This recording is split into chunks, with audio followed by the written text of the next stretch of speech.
Good afternoon, YouTube. I'm your host of Power to Spoken Words. I'm talking to you guys today about being a stepfather.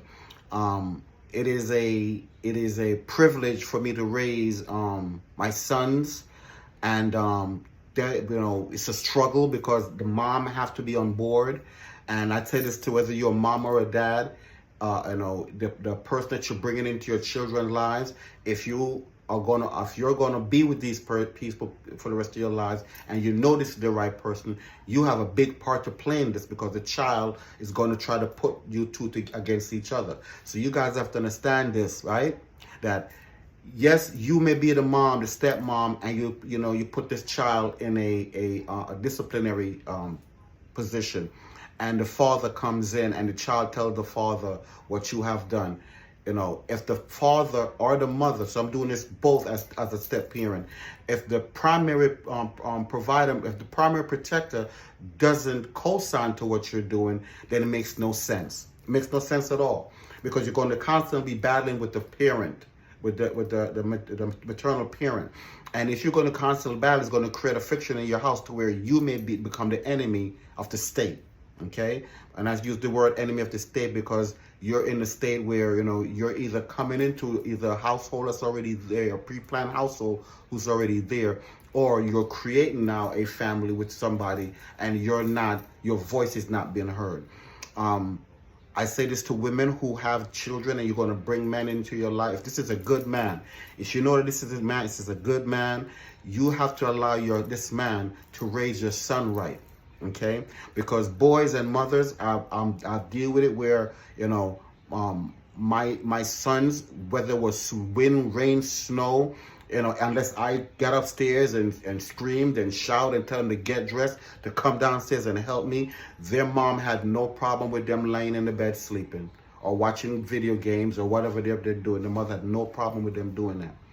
But for me, when I explained to my wife that society is not going to accept this or allow them to be like that, so they have to have this discipline. They have to understand that the time of morning you have to get up. Do they get it right all the time? No, they don't, because I didn't get it right at the first time. But you have to understand that the person who is now responsible for raising your child, partially responsible for raising your child, you have to back them. If they're not putting their hands on them, if they're not degrading them, you have to back them, because the child plays off this. And you could be the biological parent too, and you see the child plays off this, right? The child set the mother against the father, and the father against the mother, and the child sit back there and watch you two argue, because children are selfish. Children want what they want. They will, even if you're the biological parent, they will tear you two apart because that's who they are. They're children. Right? But the adults in the room have to understand that these are children and they need discipline. They need guidance, right? So I see people have their children come in whatever time of morning they want to come in, go to bed whatever time they want to go to bed, eating at 11 o'clock at night, 9 o'clock at night. There's no eating after 6 o'clock in my house. Okay? You must be in bed by 8 o'clock. You don't have to be sleeping, but you must be in bed. My sons are now 38 and are going to be 41. And if they come to our home and they go to their rooms, they're sleeping. So at that age, it's still instilled in them what time they need to go to bed. So it's a mindset, but it has to be taught, right? So if you're going to be in a woman's life or a man's life, and the primary parent is not on board with how you're going to discipline the child, and discipline doesn't have to mean that you're going to put your hands on them, right? Discipline could mean that there's things that's going to be taken away from them, but you can't be taking stuff away from them, and then the other parent comes in and say, no, I didn't like how you do this, so and do it in front of the child. The child now sees that and go, wait a minute, now I can play them against each other. So you may have a disagreement as the primary parent. You may have a disagreement with how the step parent is doling out the discipline. Don't do it in front of the child. Wait till everything is over. And then you pull them aside and say, listen, I didn't like how that was done. Let's try it this way. And then you could come back out and enforce it, but don't change it. No, listen. I know what was said, and I understand how you feel, but we're going to go this route. Okay, and you have to back the other parent up, because once the child see a united front, they'll get in line. But once they see that there's a way that they could manipulate you to, they will take advantage of it. They're just kids. That's what they do. Now, for me with boys, because I didn't have any girls, I had to, stay on top of them because they have outside influence, which are their friends, telling them, well, you don't have to listen to him because he's not your father. You don't have to do this because you're not that. You don't have to do that. And I said to them was, well, if you're going to listen to somebody whose father is not into their lives, then what do you want from me? But my sons understood that I wasn't playing with them. 8 o'clock mean 8 o'clock. Okay, they had baseball practice, they had football practice, they had basketball practice, they had guitar practice, they had piano lessons to be done. They had all these things that I put in place so that they were always busy. I've seen my son's friends come around, and in the morning before I take my sons to school, I always hug them and kiss them on the cheek. And I hear their friend says, "Your father kissed you in the cheek?" I said, "Yeah." So my sons came to me one time and says, "Listen, Dad, you're embarrassing me when you kiss me on the cheek, so I don't want to do it anymore in front of my friends." So I said, well, we're not changing what we do for them. We're not, right? If they don't have fathers in their lives to show them that kind of a love and attention, we're not going to change that. And I'm not embarrassing you. They don't want you to do it because they don't see that in their lives, right? So after a while, I have those same young men come around me, and they're watching what me and my sons do because they want to see what it is to have a father, right? What it is to learn that you have to come home at a certain night, do what have to be done. They couldn't understand, why my sons got in at this time of night, why they didn't get in trouble. I've been to so many of my son's friends' funerals, them being in hospitals, and my son's asking me why this happened. And if you follow my page, I have a couple of videos there where I had to ask my father that, the man who raised me, why is this happening? And he would tell me, well, they don't have a man in their life, so that's why this is happening to them. But I made sure that my sons always had something to do, so taking them away from those type of kids without a father. That's not my responsibility to raise somebody else's child while I'm raising mine. But I didn't mind doing that because a lot of these young men came around and they will sit down and they will listen to what's being said. They understand what's being said. And after a while, those same young men were in the house by 8 o'clock. Okay? And some of them had fathers at home. But because of their father's work schedule and their father just working, just like me, didn't have time to pay attention to them with the understanding that they were actually at home doing what they're supposed to be doing.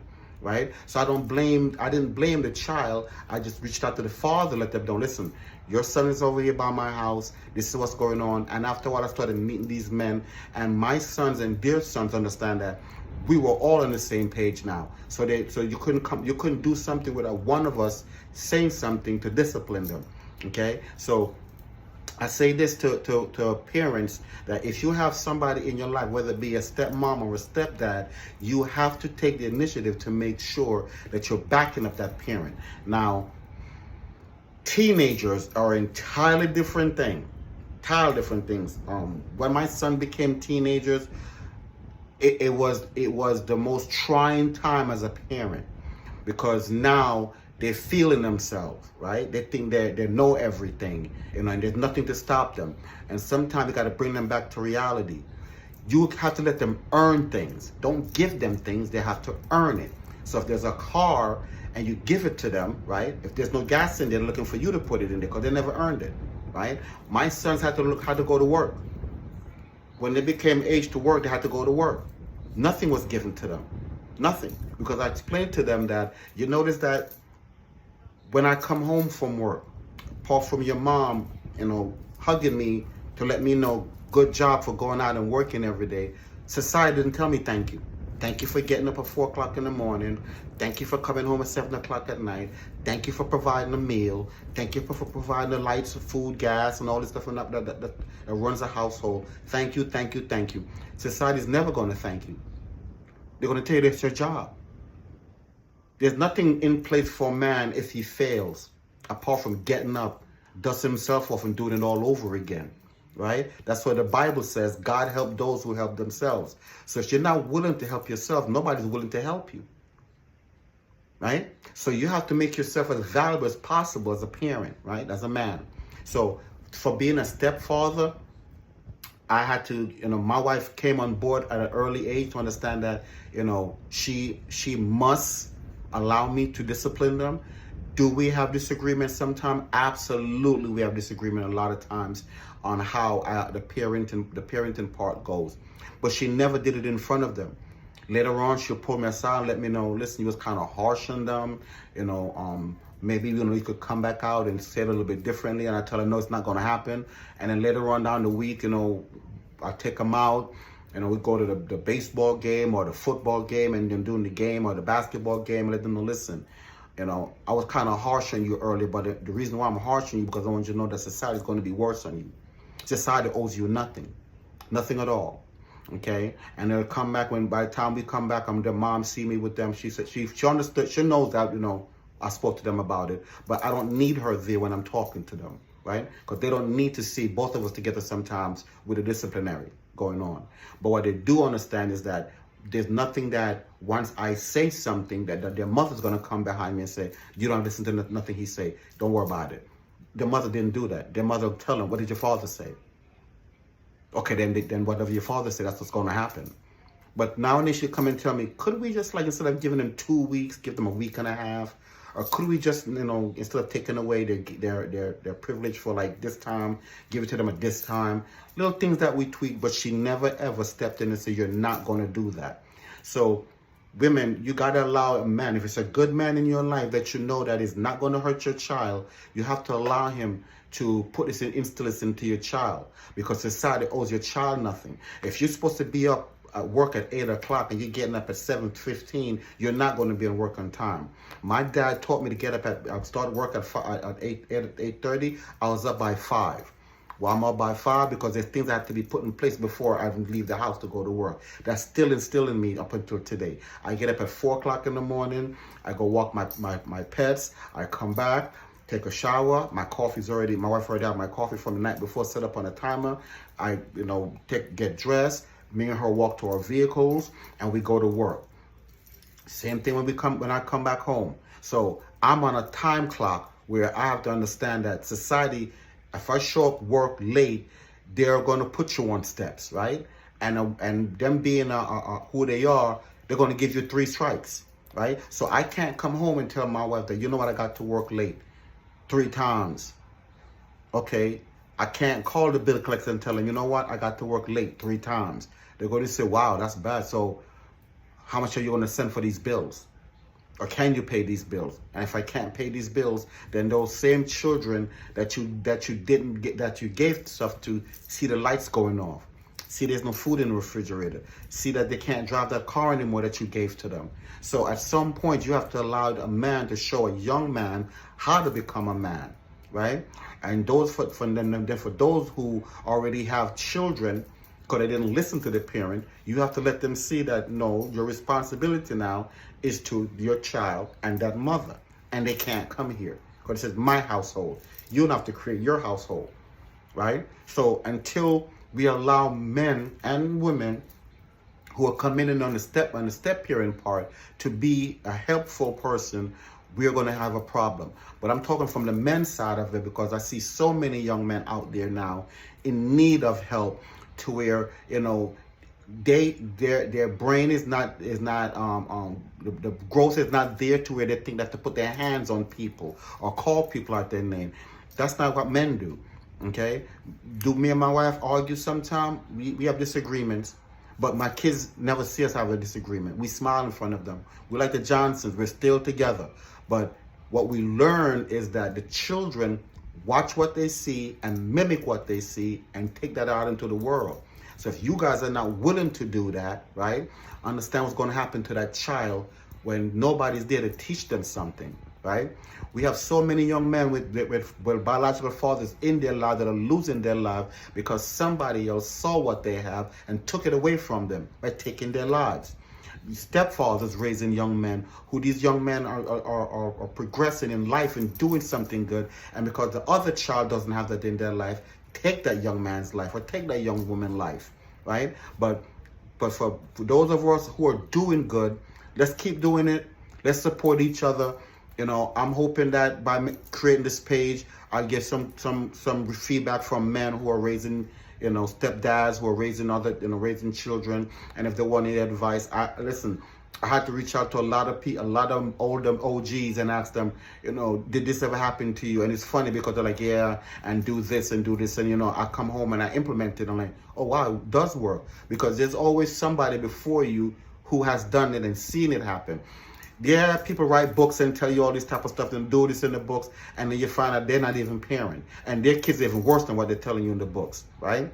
So sometimes we need a community of men to come together and say, did this work? How did you do this? Did this ever happen with you when your child became this age? And let's, keep this community going and just take care of each other and take care of the children, because they're really are our future. Because if we don't take care of them, we're not going to have any future.